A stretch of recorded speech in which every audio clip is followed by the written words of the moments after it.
নমস্কার বন্ধুরা, আজকের আবারও চলে এসেছি রান্নাঘরে। আজকের আমি নিয়ে এসেছি এখানে খাসির রেওয়াজি। এখানে কিছু রেওয়াজি আছে, সাথে চর্বি, রেওয়াজি আর একটু এগুলো।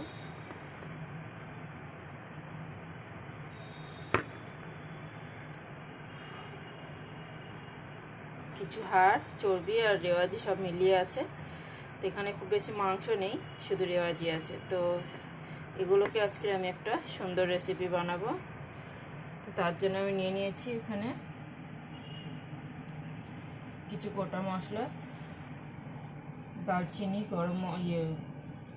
লবঙ্গ, এলাইচি আর এগুলো কি গোলমরিচ, গোটা জিরে, শুকনো লঙ্কা, তেজপাতা।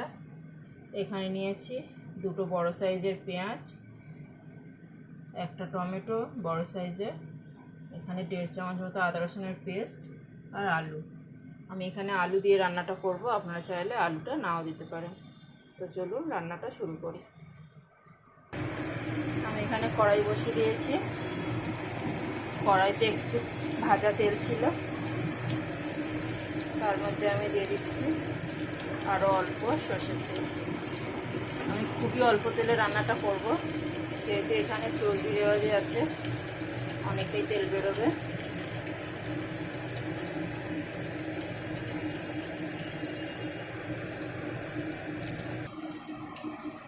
এখানে তেলটা গরম হয়ে গেছে, এখন সব গোটা মশলাগুলো দিয়ে দিলাম।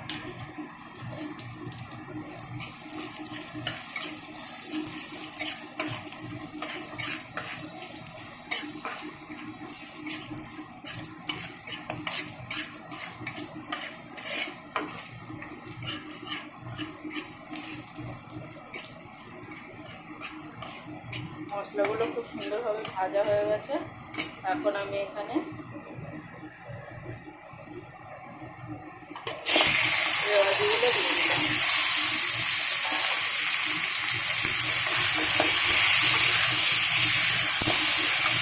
এখানে 2-3টে বেশ বড় বড় হাড় আছে, চমচম করা আছে।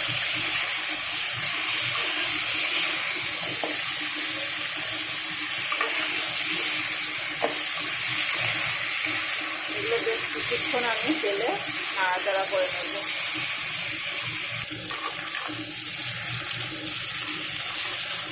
দেখুন, খুব সুন্দর করে নাড়াচাড়া করে নিয়েছি তেলে। চর্বির তেলগুলো ছাড়তে শুরু করে দিয়েছে। এখন এই অবস্থাতে আমি দিয়ে দেবো পেঁয়াজ কুচিগুলো।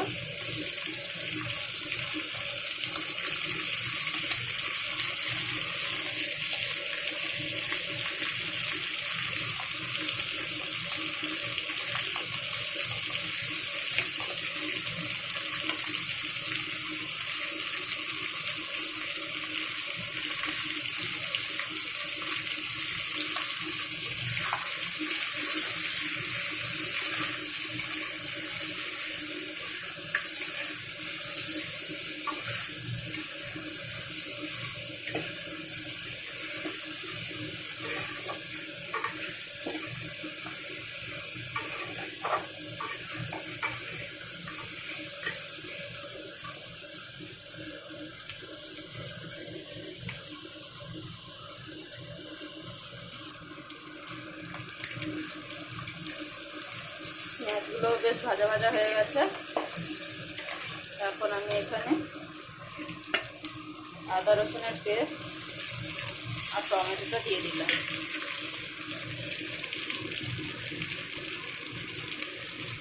এবার স্বাদ অনুযায়ী নুন দিয়ে দেবো।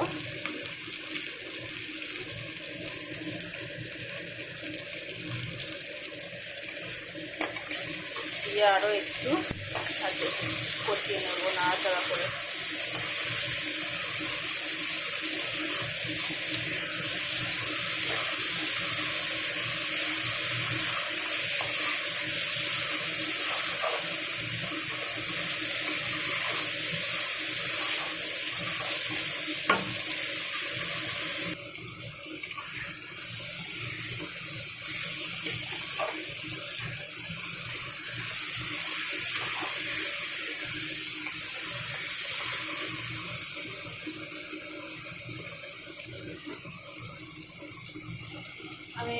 একটা বাটিতে অল্প জল দিয়ে গুঁড়ো মশলাটা গুলে নিয়েছি।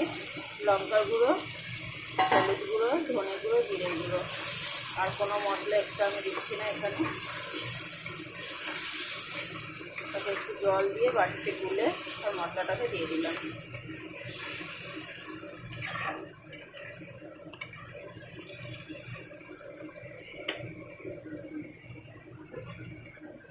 আলুটাকেও দিয়ে দিলাম। আলুটা কিন্তু আমি ভেজে দিইনি, আপনারা চাইলে ভেজে দিতে পারেন, অসুবিধে নেই, কিংবা আলুটা নাও দিতে পারেন। আমি এখানে আলুটা দিয়ে বানাচ্ছি।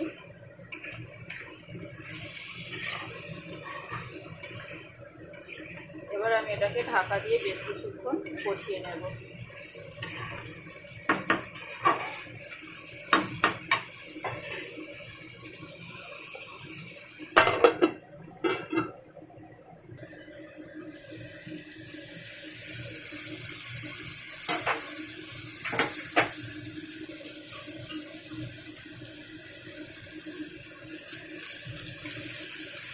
মাঝে দু একবার খুলে আমি নাড়াচাড়া করে দিয়েছি। দেখুন এটাকে খুব সুন্দর করে কষানো হয়ে গেছে। এর থেকে বেশি আর কষানো হবে না। এবার আমি ডাইরেক্ট প্রেসার কুকারে দেবো।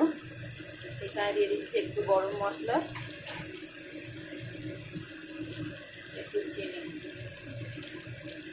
দিয়ে আরও একটু নাড়াচাড়া করে ডাইরেক্ট প্রেসার কুকারে আমি এটা দিয়ে দেবো। প্রেসার কুকারে এটা 4টে সিটি দেবো।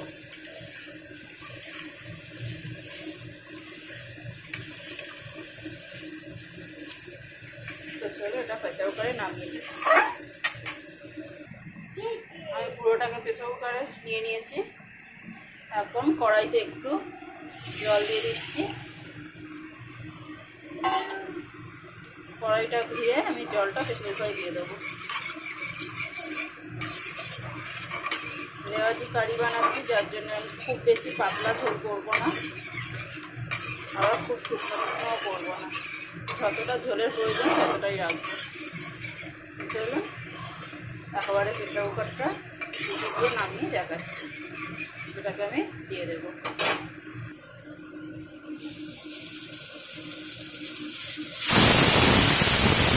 প্রেসার কুকারে টোটাল 4টে সিটি হয়ে গেছে। আমি এবার গ্যাসটাকে অফ করে দিলাম। এবার প্রেসার কুকারটা পুরোপুরি ঠান্ডা হতে দেবো, তারপরে খুলছি। তো বন্ধুরা, প্রেসার কুকার পুরো ফ্রি হয়ে গেছে। এবার আমি এটাকে খুলে দেখব। গরম, দেখুন কত সুন্দর কালার হয়েছে আর কত সুন্দর দেখতে লাগছে। আমি একবার দেখে নিই।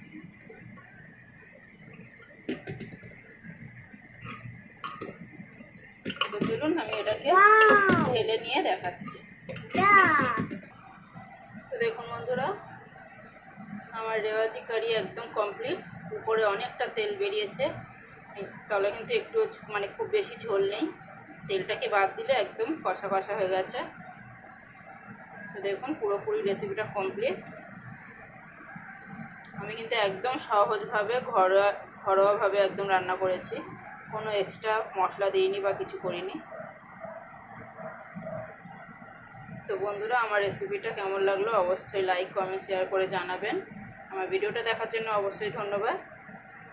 আমার চ্যানেলটাকে সাবস্ক্রাইব করে আমার পাশে থাকবেন। আজ তাহলে আসি, টাটা।